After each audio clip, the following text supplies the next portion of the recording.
শাশুড়িকে মা না বললে কি গুনাহ হবে? মহিলাদের নামাজরত অবস্থা যদি আজান হয় তাহলে কি নামাজ পড়া চালু রাখা যাবে? গোসলখানা ও টয়লেট একসাথে থাকলে ওযু করলে হবে কিনা? নতুন করে বসবাস করার আগে মিলাদ পড়ানো জায়েজ কিনা? বাথরুমে কাপড় কাচার সময় বিসমিল্লাহ বলা যাবে কিনা? গর্ভকালীন কোন আমল করলে নরমাল ডেলিভারি হবে? আমি আমার মৃত পিতার নামে যাই সাদকা করি তার সওয়াব কি আমিও পাবো? গোসলের পরে ভেজা চুল গামছা দিয়ে বেঁধে নামাজ আদায় করলে কি নামাজ হবে? আমি একজনের কাছে শুনেছি এরকম করলে নামাজ হবে না, বিষয়ে কিছু বলেন। চেইনওয়ালা ঘড়ি পরে নামাজ পড়া কি নাজায়েজ? জানালে উপকৃত হব। স্বামীর হুকুম ছাড়া বাবার বাড়ি যাওয়া যাবে কিনা? নিকট আত্মীয় যারা সুদ খায় তাদের বাড়িতে বেড়াতে যাওয়া যাবে এবং খাওয়া দাওয়া করা যাবে? শ্বশুরের হাত পা টিপে দেওয়া পুত্রবধূর জন্য জায়েজ আছে কিনা? আমি এবং আমার স্বামী আবেগের বশবর্তী হয়ে মাসিক অবস্থা মিলিত হয়েছি, এর জন্য আমরা লজ্জিত। এই অবস্থায় যদি আল্লাহ সন্তান দান করেন তাহলে কি তা হারাম হবে? জুমার দিন মহিলারা কয়টা বাজে জোহরের নামাজ পড়তে পারবে? নামাজে আমরা যে নিয়ত করি সেটাকে ঠিক নামাইতে অনুসাল্লি আল্লাহি তাআলা পরিহিত কাপড় দিয়ে মুখ মুছলে নাকি দারিদ্র আসে, এটা কতটুকু সত্যি? আমি মাঝে মাঝে ফরজ নামাজের সময় দ্বিতীয় বৈঠকে তাশাহুদের সাথে দুরূদ পড়ে ফেলি, এরকম করে কি সাজদা দিতে হবে? যখন সুদ সম্পর্কে ধারণা ছিল না তখন ব্যাংকে কিছু টাকা রাখা ছিল, এখন সুদের অংশ কি করা উচিত? ঋণগ্রস্ত আত্মীয়কে দেওয়া যাবে কিনা? কোনো ঘরে প্রাণীর ছবি থাকলে নামাজ হয় না, বিকল্প ব্যবস্থা না থাকলে কি করব? মাহরামদের সামনে গেঞ্জি পরা জায়েজ হবে কিনা? মাহরামদের সামনে পর্দা পরিধি কতটুকু? মৃত ব্যক্তিকে বারবার স্বপ্ন দেখলে করণীয় কি? কাফনের কাপড় নাকি দরদাম করে কেনা যায় না, কথাটাই কতটা শরীয়ত সম্মত? চলুন তাহলে আমরা প্রশ্নোত্তর আলোকিত ভবনে প্রবেশ করি। এরপরে কাজী ফাতেমা আপনি লিখেছেন, মহিলাদের নামাজরত অবস্থা যদি আজান হয় তাহলে কি নামাজ পড়া চালু রাখা যাবে? যাবে, কোনো অসুবিধা নেই। আজান হওয়া হলে নামাজ বন্ধ করে ফেলতে হবে, কোনো কথা নেই। আপনি নামাজ পড়ছেন, ইতিমধ্যে আজান শুরু হয়ে গেছে, আজান মুয়াজ্জিন সাহেব দিতে থাকুক, এদিকে আপনার নামাজ আপনি কন্টিনিউ করতে থাকেন, কোনো সমস্যা নেই। এরপর জেসমিন আক্তার আপনি লিখেছেন, গোসলখানা ও টয়লেট একসাথে থাকলে ওযু করলে হবে কিনা? বাসা যদি গোসলখানা এবং টয়লেট একসাথে থাকে সেক্ষেত্রে ভেতরে ওযু করলে ওযু হয়ে যাবে, কিন্তু উত্তম হলো কমোড এবং টিপের মাঝে কোনো পার্টিশন না থাকলে, আড়াল না থাকলে সেক্ষেত্রে বাইরে ওযু করবেন, এটা হলো উত্তম। কিন্তু যদি ভিতরে ওযু করেন তাতে ওযু হয়ে যাবে, কোনো অসুবিধা নেই ইনশাআল্লাহ। রোজা ইসলাম রানী আপনি লিখেছেন, নতুন করে বসবাস করার আগে মিলাদ পড়ানো জায়েজ কিনা? নতুন করে বসবাস করার আগে কোনো মিলাদ পড়াবেন না, এরকম কোনো নির্দেশ কোনো হাদিস আমাদেরকে দেয়নি। আপনি নতুন ঘরে ওঠার সময় বিসমিল্লাহ বলে আল্লাহর নাম নিয়ে উঠে যাবেন, এর জন্য আলাদা কোনো আনুষ্ঠানিকতা আপনাকে করতে হবে, কোনো বাধ্যবাধকতা নয়। হ্যাঁ, আশপাশের লোকজন বা এলাকার মানুষ কিংবা আত্মীয় স্বজনকে ডেকে আপনি দাওয়াত খাওয়াতে চান আপনার খুশি একটা উপলক্ষে, সেটা সম্পূর্ণ আপনার ব্যাপার, শরীয়তের কোনো বিশেষ নির্দেশ নাই। আর এর জন্য মিলাদের আয়োজন করতে হবে কোনো নির্দেশ ইসলাম আমাদেরকে করেনি। শিরিনা বেগম আপনি লিখেছেন, পুরুষের কি রূপার আংটি পড়তে পারবে? জি, পুরুষের রূপার আংটি পড়তে পারবে এবং এটি বিভিন্ন বর্ণনা দ্বারা সাব্যস্ত হয়েছে। এরপরে নুসরাত মাহি আপনি লিখেছেন, আমি আমার মৃত পিতার নামে যাই সাদকা করি তার সওয়াব কি আমিও পাবো? আপনার মৃত পিতার নামে যে সাদকা আপনি করবেন, আশা করা যায় আল্লাহ রাব্বুল আলামিন আপনাকেও এক্সট্রা হিসাবে তার সাদকার সওয়াব দিবেন, কারণ আপনি যেহেতু পরিশ্রম করেছেন, আপনি যেহেতু কষ্ট করেছেন, আল্লাহ রাব্বুল আলামিন সেজন্য আপনাকে বঞ্চিত করবেন না, কারণ আল্লাহ রাব্বুল আলামিন কাউকে তার পরিশ্রমকে পণ্ড বা ব্যর্থ হতে দেন না যতক্ষণ পর্যন্ত সেটি আল্লাহ সন্তুষ্টের জন্য হবে এবং সঠিক নিয়মে হবে। এমনি ফরহাদ হোসেন আপনি লিখেছেন, বাথরুমে কাপড় কাচার সময় বিসমিল্লাহ বলা যাবে কিনা?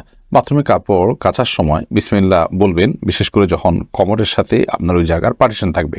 যদি পার্টিশন না থাকে তাহলে ওযুর সময় যেরকম মুখে বিসমিল্লাহ বলা নিষেধ, অনুচিত, মাকরুহ, ঠিক একইভাবে এখানেও মুখে বিসমিল্লাহ বলবেন না, মনে বিসমিল্লাহ বলে কাপড় কাচবেন। মাইহামাদ আপনি লিখেছেন, গর্ভকালীন কোন আমল করলে নরমাল ডেলিভারি হবে? গর্ভকালীন সময় এরকম কোনো বিশেষ আমলের কথা কোনো হাদিসে বলা হয়নি যে আমল করলে নরমাল ডেলিভারি হবে। তবে হ্যাঁ, গর্ভ যাতে নরমাল ভাবে হয়, অপারেশন করতে না হয়, সেজন্য আল্লাহর রহমতের কাছে আপনি সাধারণভাবে দোয়া করতে পারেন। আর দান এবং সাদাকা এটা মানুষকে কঠিন কোনো পরিস্থিতি থেকে উত্তরের পথ দেখায়, বিধায় এরকম পরিস্থিতিতে আপনি কিছু দান সাদাকা করতে পারেন এবং বিশেষভাবে ইস্তেগফার, দুরূদ সহ যে আমলগুলো বান্দার খুব কঠিন সিচুয়েশনে পড়লে আল্লাহ তাআলা তার জন্য বিষয়টিকে সহজ করেন, সে আমলগুলো আপনি বিশেষ করে করবেন। আল্লাহ তাআলার কাছে সাধারণভাবে দোয়া করতে থাকবেন। এছাড়া সুনির্দিষ্ট কোনো দোয়া বা আমল কোন হাদিস আমাদেরকে শেখায়নি যেটার মাধ্যমে নরমাল ডেলিভারি হবে। মিথিলা মলি আপনি লিখেছেন, রাস্তার পাশে কবরস্থান থাকলে নাপাক অবস্থায় গেলে কি গুনাহ হবে? রাস্তার পাশে যদি কবরস্থান থাকে তাহলে সেই কবরস্থানে আপনি নাপাক অবস্থায়, অর্থাৎ আপনার ওযু নেই অবস্থা আপনি প্রবেশ করলেন, কোনো অসুবিধা নেই, আপনি জিয়ারত করতে পারেন। কবর জিয়ারত করার জন্য যে আপনাকে ওযু অবস্থা থাকতে হবে এরকম কোনো বাধ্যবাধকতা নেই। এক নিমিষে আইডি থেকে আপনি লিখেছেন, মেয়েদের পায়ে কি স্বর্ণের নূপুর পরা যাবে? যাবে, কোনো অসুবিধা নেই। মেয়েরা স্বর্ণ বা রূপা যে কোনোটি পড়তে পারে, তো সেক্ষেত্রে স্বর্ণের নূপুর পড়বেন না রূপার নূপুর পড়বেন সেটা আপনার বিষয়। স্বর্ণ এবং রূপা এটা শরীরের কোনো অঙ্গ প্রত্যঙ্গে পড়তে নিষেধ, এমন কোনো কথা নেই। বিধায় মেয়েরা মাথায়, হাতে, কানে যেরকম স্বর্ণ পড়তে পারেন ঠিক একভাবে পায়ে নূপুর হিসাবে স্বর্ণ ব্যবহার করতে পারেন, কোনো অসুবিধা নেই। জারিফা জান্নাত আপনি দেখেছেন, গোসলের পরে ভেজা চুল গামছা দিয়ে বেঁধে নামাজ আদায় করলে কি নামাজ হবে? আমি একজনের কাছে শুনেছি এরকম করলে নামাজ হবে না, বিষয়ে কিছু বলেন। না, এরকম করে নামাজ হবে না এমন কোনো কথা নেই। আপনি একজন নারী হিসেবে আপনার পুরো শরীর আপনাকে ঢেকে নামাজ পড়তে হবে, শুধুমাত্র মুখমণ্ডল এবং দুই হাতের কবজি আপনি খোলা রাখবেন। এর বাইরে অন্য কোনো শর্ত নেই, আপনি গামছা দিয়ে ঢাকেন বা গামছা দিয়ে বেঁধে তার উপর দিয়ে অন্য একটা কাপড় দিয়ে ঢাকেন, কোনো অসুবিধা নেই। আইরিন সুলতানা মাহি আপনি লিখেছেন ট্যাপে অজু করলে নিচে বালতি থাকে, ফলে অজুর পানি বালতিতে পড়ে, সে পানি কি টয়লেটের কমোডে ঢালা যাবে? ঢালা যাবে, কোনো অসুবিধা নেই, বরং ঢালাটাই উত্তম। বিশেষ করে কমোড পরিষ্কারের জন্য, টয়লেট পরিষ্কারের জন্য বা কোনো গাছ ইত্যাদি থাকলে সেগুলোর গোড়ায় পানি দেওয়ার জন্য, যে কোনো কাজে আমরা এই পানিটা ব্যবহার করাই উচিত। কারণ অজুর যে পানিটা, এই ব্যবহৃত পানিটা এটা অন্য কাজে লাগানোটা কোরআন হাদিসের দৃষ্টিকোণ থেকে কোনো নিষিদ্ধ কিছু নয়, এটা নাপাক নয়। আর এটা আমরা হয়তো এটার মাধ্যমে পবিত্রতা অর্জন করতে পারবো না, কিন্তু অন্য যে কোনো কাজে আমরা ব্যবহার করতে পারবো। ধরুন কমোড পরিষ্কার করা কিংবা বাথরুমের ভেতরের অংশ পরিষ্কার করার জন্য পানি ঢালতে পারি, কোনো অসুবিধা নেই, কারণ এই পানিটা নাপাক নয়। কাজল আইডি থেকে আপনি লিখেছেন অজু করার পরে কি আয়নায় মুখ দেখলে অজু ভেঙে যাবে? না, কোনো অসুবিধা নেই, অজু ভাঙবে না। সৈয়দ আবু হায়দার আপনি লিখেছেন চেইনওয়ালা ঘড়ি পরে নামাজ পড়া কি নাজায়েজ? জানালে উপকৃত হব। না, চেইনওয়ালা ঘড়ি পরে নামাজ পড়লে সেটা নাজায়েজ হবে এমন কোনো কথা নেই। আমির হামজা আপনি ইউটিউব চ্যানেলে আমাদের প্রশ্ন করেছেন, আমার মেয়ের পেটে থাকা অবস্থায় মুখে একটি দাঁত উঠেছে, এটি কোনো ভালো লক্ষণ নাকি খারাপ লক্ষণ? সন্তান গর্ভে থাকা অবস্থায় যদি মুখে দাঁত উঠে সেটা কোনো খারাপ বা ভালো লক্ষণ নয়। এটার ডাক্তারি কোনো ব্যাখ্যা আছে কিনা সে ব্যাখ্যা আপনি জানার চেষ্টা করবেন। এর বাইরে এটাকে অন্তত কুলক্ষণ মনে করার কোনো সুযোগ নেই, কারণ ইসলাম আসলে কোনো কুলক্ষণে বিশ্বাস করে না। এরপরে মার্জিয়া শেলি আপনি লিখেছেন নিকট আত্মীয় যারা সুদ খায় তাদের বাড়িতে বেড়াতে যাওয়া যাবে এবং খাওয়া দাওয়া করা যাবে। নিকট আত্মীয় যারা সুদের সাথে জড়িত তারা তো হারামের সাথে লিপ্ত, আল্লাহ তাআলা মাফ করুন। এই সুদের সাথে জড়িত হলে, হারামের সাথে যদি লিপ্ত থাকে, তাদের উপার্জন শুধুই হারাম হয়, তাহলে সেক্ষেত্রে তাদের বাড়িতে যেতে পারেন, কিন্তু তাদের খাওয়া দাওয়াটাকে কৌশল আপনি অ্যাভয়েড করবেন। আর যদি তাদের অন্য হালাল উপার্জন থাকে তাহলে সেক্ষেত্রে হালাল উপার্জন পরিমাণ বেশি থাকলে আপনি সেখানে খেতে পারেন। আর যদি হারাম উপার্জন পরিমাণ বেশি থাকে, হালাল উপার্জন পরিমাণ কম থাকে, তাহলে খাবেন না। আর যদি তিনি সুনির্দিষ্ট করে হালাল উপার্জন থেকেই দিয়েছেন আপনি জানেন, তাহলে সেক্ষেত্রে সেটা অবশ্যই খেতে পারেন। সাবির ইয়াসমিন জানাত আপনি লিখেছেন স্বামীর হুকুম ছাড়া বাবার বাড়ি যাওয়া যাবে কিনা?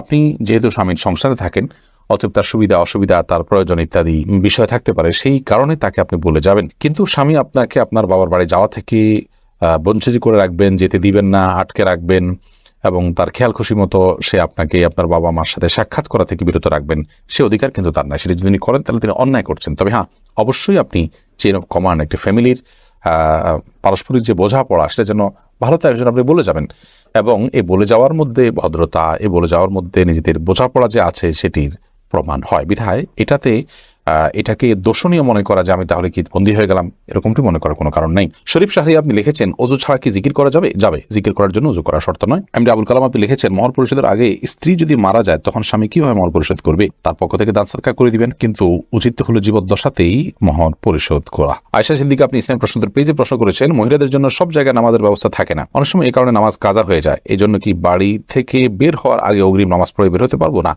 অগ্রিম বের নামাজ পড়ার কোনো সুযোগ নেই, নামাজ ওয়াক্ত মতো পড়তে হবে। ইন্না সলাতা কানাত আলাল মুমিনিনা কিতাবাম মাওকুতা, নিশ্চয়ই নামাজ ইমানদারদের জন্য নির্দিষ্ট সময় পড়াটা আবশ্যক করা হয়েছে, বিধায় সময় মতো আপনাকে নামাজ পড়তে হবে। বাড়ি থেকে বের হওয়ার আগে আপনাকে অগ্রিম নামাজ পড়ার কোনো সুযোগ নেই। তবে হ্যাঁ, যেখানে যাচ্ছেন সেখানে নামাজের ব্যবস্থা যদি না থাকে আপনি ব্যবস্থা করে নেবেন, প্রয়োজনে রাস্তার এক পাশে দাঁড়িয়ে যাবেন, কোনো একটা ফাঁক ফোকর আপনি দাঁড়িয়ে যাবেন, কিন্তু আপনাকে অবশ্যই নামাজ পড়তে হবে সময় মতো। এরপরে কবির হোসেন আপনি লিখেছেন শাশুড়িকে মা না বললে কি গুনাহ হবে যদি তিনি কষ্ট পান? শাশুড়িকে মা বললে তো গুনাহ হবে না, কারণ এটা তো আপনি গর্ভধারণকারিণী মা হিসাবে তাকে আপনি মা সম্বোধন করছেন, এটা সম্মানসূচকভাবে মা হিসাবে আপনি তাকে আখ্যায়িত করছেন। কারণ আপনি আপনার মায়ের নাম যেখানে সেখানে লিখতে হয় সেখানে শাশুড়ির নাম কোথাও লেখেন না, তার মানে আপনি তাকে আপনার গর্ভধারণকারিণী মা হিসাবে স্বীকৃতি দিচ্ছেন না, বিধায় তাকে মা বলাতে কোনো অসুবিধা নেই। বললে তিনি কষ্ট পান তাহলে সেক্ষেত্রে এরকম তো হওয়ার কথা নয়। যদি এরকম হয় তাহলে সেক্ষেত্রে আপনি বলবেন না। আপনি লিখেছেন প্রশ্নে শাশুড়িকে মা না বললে কি গুনাহ হবে? না বললে তো কোনো গুনাহ হবে না। আপনি প্রশ্ন করার কথা যে মা বললে কি গুনাহ হবে কিনা, না বললে তো গুনার কিছু না। আপনি শাশুড়িকে আন্টি বলেন বা অন্য কিছু বলেন, তাতে কোনো অসুবিধা নেই। সাউদা উম্মে হাবিবা আইরিন আপনি লিখেছেন জুমার দিন মহিলারা কয়টা বাজে জোহরের নামাজ পড়তে পারবে?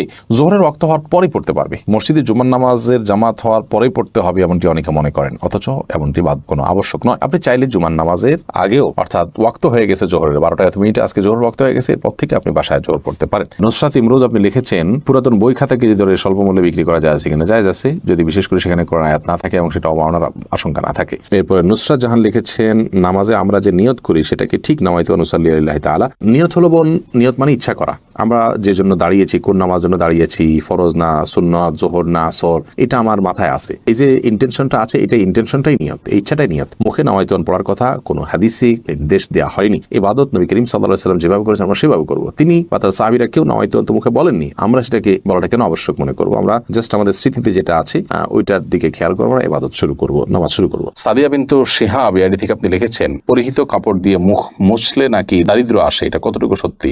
নিজের পরনে থাকা কাপড় এটা দিয়ে মুখ মুছুক, শরীরে অন্য কিছু মুছুক, এটার কারণে কোনো দারিদ্র ইত্যাদি আসবে যদি কেউ মনে করেন, তাহলে সেটা নিছকই একটা মন গড়া কথা, এর কোনো ভিত্তি কোনো হাদিসে নেই। এবং কুসংস্কারের জন্য এই ধরনের বিষয় একজন মুসলমান কখনো ধারণ করতে পারেন না। পরনে থাকা কাপড় যদি পাক থাকে, সেটা দিয়ে আপনি মুখ, হাত, শরীরের যে কোনো অঙ্গ মুছতে পারেন, কোনো অসুবিধা নেই। ওসমান মোল্লা আপনি লিখেছেন, আমি মাঝে মাঝে ফরজ নামাজের সময় দ্বিতীয় বৈঠকে তাশাহুদের সাথে দুরূদ পড়ে ফেলি, এরকম করে কি সাজদা দিতে হবে? হানাফি মাযহাব অনুযায়ী আল্লাহুম্মা সাল্লি আলা মুহাম্মদ পর্যন্ত পড়ে ফেললে আপনি সিজদা সাহু দিবেন, যেহেতু বিভিন্ন বর্ণনায় দ্বিতীয় রাকাতে বৈঠকের পর দ্রুততার সাথে দাঁড়িয়ে যাওয়ার নির্দেশ রয়েছে। সেই নির্দেশ লঙ্ঘন হয়েছে বা বিলম্ব হয়েছে, সেজন্য আপনি সিজদায়ে সাহু দিবেন। যদিও অন্যান্য ফিকহের উলামা ইকরাম, যেমন হাম্বলি ফিকহের উলামা ইকরাম এখানে সিজদা সাহুর কথা বলেন না। সৌদি আরব প্রচলিত উলামা ইকরাম আছেন বা বর্তমান যে উলামা ইকরাম আছেন, তারা সিজদা সাহু দেওয়া লাগবে না বলেন, তবে হানাফি মাযহাব অনুযায়ী সিজদা সাহু দিতে হবে। হুমায়রা তাসনিম আপনি লিখেছেন, যখন সুদ সম্পর্কে ধারণা ছিল না তখন ব্যাংকে কিছু টাকা রাখা ছিল, এখন সুদের অংশ কি করা উচিত? ঋণগ্রস্ত আত্মীয়কে দেওয়া যাবে কিনা? হ্যাঁ, দিতে পারেন। ঋণগ্রস্ত আত্মীয়কে ঋণ পরিশোধের জন্য ওই সুদের টাকাগুলো দান করে দিতে পারেন, এবং নিজের অজান্তে হয়ে থাকলেও আল্লাহর কাছে তওবা এবং ইস্তেগফার করবেন, আল্লাহ যেন মাফ করে দেন। ফাহমিদা মৌ আপনি লিখেছেন, আমি এবং আমার স্বামী আবেগের বশবর্তী হয়ে মাসিক অবস্থা মিলিত হয়েছি, এর জন্য আমরা লজ্জিত। এই অবস্থায় যদি আল্লাহ সন্তান দান করেন তাহলে কি তা হারাম হবে? না, এটার কারণে সন্তান হারাম হয়ে যাবে বা অবৈধ হবে এরকম নয়। তবে এই কাজের জন্য আপনাদের অনুতপ্ত হওয়া উচিত, এবং হাদিসে বর্ণনা মতে এরকম কাজ হয়ে গেলে কিছু সাদাকা আল্লাহর রাহে, আল্লাহর ওয়াস্তে গরিব দুঃখীকে কিছু সাদাকা করে দিবেন, কিছু দান করে দিবেন, এবং ভবিষ্যতে এ ধরনের কর্মকাণ্ড থেকে বেঁচে থাকার জন্য চেষ্টা করবেন। আল্লাহর কাছে তওবা নসুহা করবেন, লজ্জিত হয়ে মাফ চাইবেন, সেটাই যথেষ্ট ইনশাআল্লাহ তাআলা। এরপরে সুমাইয়া আক্তার সুমা আপনি লিখেছেন, কোনো ঘরে প্রাণীর ছবি থাকলে নামাজ হয় না, বিকল্প ব্যবস্থা না থাকলে কি করব? যদি বিকল্প ব্যবস্থা না থাকে তাহলে সেক্ষেত্রে প্রাণীর ছবিকে ডেকে নামাজ পড়বেন। আর নামাজ হয় না বিষয়টা সেরকম না, ওই জায়গায় নামাজ পড়লে মাকরুহ হবে। বিশেষ করে যদি আপনার সালাতে সিজদার জায়গায় থাকে, সামনে থাকে, তাহলে সেক্ষেত্রে সেটা তো দৃশ্যত তাকে সিজদা করছেন এরকম আপনার মনেও আসতে পারে, বা দেখলে সেরকম দেখা যেতে পারে। এই জন্য একটু সরিয়ে নেবেন বা উপর করে রাখবেন। এভাবে বিভিন্ন ভাবে আপনি চেষ্টা করবেন। তাতেও যদি কোনো এরকমও যদি কোনো উপায় না থাকে, তাহলে আপনি ওখানে সালাত আদায় করে নামাজ হবে না, বিষয়টা সেরকম না, মাকরুহ হবে, অপছন্দনীয় হবে। সালমা আক্তার লিখেছেন, বাইরে সাধারণত হিজাব পরে, এরকম অনেক মেয়েরাও বাসায় হাফহাতা গেঞ্জি পরেন, কেউ উপরে ওড়না পরেন, অনেকে পরেন না। মাহরামদের সামনে গেঞ্জি পরা জায়েজ হবে কিনা? মাহরামদের সামনে পর্দা পরিধি কতটুকু? মাহরামদের সামনে যদি কেউ গেঞ্জি পরে চলেন তো আক্ষরিক অর্থে পর্দা হয়ে গেল, এটি শালীন পোশাকের অন্তর্ভুক্ত নয়, কারণ শরীরের অন্য অঙ্গ প্রত্যঙ্গ যেগুলো ফুটে উঠবে সেগুলো নানাবিধ ফিতনার কারণ হবে, যার কারণে এখানে এটি করা উচিত নয়। দ্বিতীয়ত, মুসলিম মেয়েদের যে শালীন সুন্দর পোশাক এবং পোশাক পরিচ্ছদের যে নীতিমালা রয়েছে সেটা আমাদের অনুসরণ করা উচিত। ফাসিক এবং কাফের মেয়েরা তারা তাদের যে লাইফস্টাইল থাকে সেই লাইফস্টাইল অনুসরণ, ভালো মন্দ বিচার বিশ্লেষণ ছাড়াই তাদের অনুসরণ অনুকরণ থেকে আমাদের বেঁচে থাকা দরকার। সেই জায়গা থেকে মুসলিম নারীরা একান্ত ঘরোয়া পরিবেশেও এই ধরনের পোশাক আশাক, বিশেষ করে মাহরাম ছেলে, আপনার বাবা ভাই, তাদের সামনে পরা থেকে বিরত থাকা উচিত। আর যদি পরে না একান্তে, তাহলে সেগুলোর উপরে অন্য কোনো কাপড় চোপড় পরা উচিত। হ্যাঁ, স্বামী আছেন একান্তে বা অন্য কোনো লোক নাই, তখন তিনি পড়তে পারেন। তারপরও যে ফাসিক এবং কাফের মেয়েদের সাথে সাদৃশ্য গ্রহণ থেকে যথাসম্ভব বিরত থাকা উচিত, কারণ আমরা জানি নবী সাল্লাল্লাহু আলাইহি ওয়াসাল্লাম সেই প্রসিদ্ধ হাদিস, মান তাশাব্বাহা বিকওমিন ফাহুয়া মিনহুম, যে ব্যক্তি কোনো জাতির সাদৃশ্য গ্রহণ করে সে তাদের অন্তর্ভুক্ত হয়। হাসান মিরান আপনি লিখেছেন, জানাজা শুরু হয়ে যাচ্ছে, ওযু করতে গেলে নামাজ শেষ হয়ে যাবে, এই মুহূর্তে ওযু না থাকলে করণীয় কি? জানাজা যদি ওযু করতে গেলে আর পাওয়া যাবে না এরকম হয়, তাহলে তায়াম্মুম করে জানাজা পড়া যাবে। আর যদি ওযু করে আপনি জানাজা পাবেন মনে হয়, তাহলে সেক্ষেত্রে ওযু করে আপনি জানাজা পড়বেন। নাজমা আক্তার সাথে আপনি লিখেছেন, মৃত ব্যক্তিকে বারবার স্বপ্নে দেখলে করণীয় কি? যদি মনে হয় তিনি কষ্টে আছেন, তার পক্ষ থেকে ক্ষমা প্রার্থনা করবেন, আল্লাহর কাছে ইস্তেগফার করবেন, গরিব দুঃখীকে খাবার দিবেন, মৃত ব্যক্তির তরফ থেকে যেসব ইবাদত করা যায় সেগুলো করবেন। আর যদি এরকম কোনো কিছু মনে না হয়, তাহলে সেক্ষেত্রে এটার জন্য বিশেষ কোনো কিছু আপনার করার প্রয়োজন নেই। মৃত ব্যক্তিকে দেখলে গরিব দুঃখীকে খাদ্য দিতে হয় বা নির্দিষ্ট কিছু কাজ করতে হয়, এরকমটি আমরা অনেকে মনে করি। এরকম বিশেষ কোনো ফরম্যাট বা বিশেষ কোনো করণীয় শরীয়ত ঠিক করে দেয়নি, বিধায় এরকমটিকে আমরা সিস্টেম বানিয়ে নেওয়া বা এরকমটিকে শরিয়া নির্দেশিত কোনো কাজ মনে করার কোনো কারণ নেই, বা এরকম মনে করাটা সঠিক হবে না, সেটা ভুল হবে। শরীফুল ইসলাম আপনি আমাদের ইউটিউব চ্যানেলে প্রশ্ন করেছেন, কাফনের কাপড় নাকি দরদাম করে কেনা যায় না, কথাটাই কতটা শরীয়ত সম্মত? এই মাসালা হয়তো কোনো কাফনের কাপড়ের ব্যবসায়ী তার সুবিধার জন্য আবিষ্কার করছে কিনা আল্লাহু আলাম। কারণ হলো এই ধরনের মাসালা থাকলে তো কাফনের কাপড়ের বিক্রেতা যারা তারা লাল হয়ে যাবে, যে কোনো দাম চাইবে, আপনি দরদাম করতে পারবেন না। মূলত এরকম কোনো কথা কোন হাদিসে বলা হয়নি। অন্য 10টি জিনিসের মতো কাফনের কাপড়ও আপনি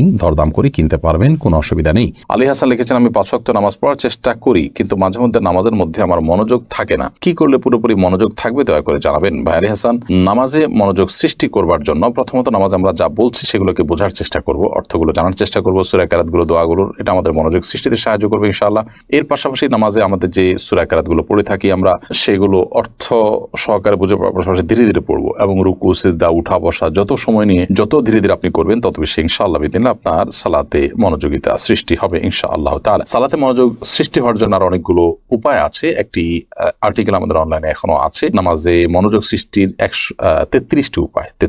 এটি শেখ বিন বাজ রাহমাহুল্লাহ, সৌদি আরবের সাবেক গ্র্যান্ড মুফতি, তার একটা লেখার অনুবাদ আমি করেছি, সেটি আছে সোশ্যাল মিডিয়াতে, দেখে নিতে পারেন। আব্দুল্লাহ আল ইমরান আপনি লিখেছেন, টেইলার্সের দোকানে অনেক সময় কাস্টমার বাড়তি কাপড় রেখে যায় বা রয়ে যায়, তা কি করা উচিত? আব্দুল্লাহ রহমান, টেইলার্সের দোকানে কাস্টমার যে কাপড় বাড়তি রেখে যায় সেটা যদি কাস্টমার অল্প স্বল্প হয়, সাধারণত এটা নেয় না মানুষ, ওরফটা এরকম হয়ে যায়, তাহলে সেক্ষেত্রে আপনি রেখে দেওয়াতে কোনো অসুবিধা নেই। আর যদি পরিমাণটা অনেক বড় হয় তাহলে আপনার উচিত কাস্টমারের কাছ থেকে জানা, জিজ্ঞেস করা এবং তার দাবি না থাকলে রেখে দেওয়া, আর না হলে তাকে ফেরত দেওয়া। ফাহমিদা আফরিন, ফাহমিদা আপনি লিখেছেন, শ্বশুরের হাত পা টিপে দেওয়া পুত্রবধূর জন্য জায়েজ আছে কিনা? এটা করা উচিত নয়। কারণ হলো শ্বশুর তার হাত পা যদি পুত্রবধূ টিপেন তাহলে সেক্ষেত্রে কল্পনার জেনার দুয়ার উন্মুক্ত অন্তত হতে পারে, কমপক্ষে এতটুকু হওয়ার সম্ভাবনা আছে, যার কারণে গুনাহের দ্বার পর্যন্ত বন্ধ করতে হয়, এটাকে সাদ্দু জারায়া বলা হয়। তো যার কারণে এটা জায়েজ নয়। পুত্রবধূ শ্বশুর অন্য সেবা করবেন, তবে হ্যাঁ শ্বশুর অনেক বৃদ্ধ, এত বৃদ্ধ যে এ ধরনের কোনো আশঙ্কা নাই, তাহলে সেক্ষেত্রে এটি করা যেতে পারে যদি একান্ত নিরুপায় থাকে, অন্য কেউ না থাকেন এবং এটা যদি খুব বেশি জরুরি হয়, অর্থাৎ অনেকগুলো শর্তের উপর ভিত্তি করে।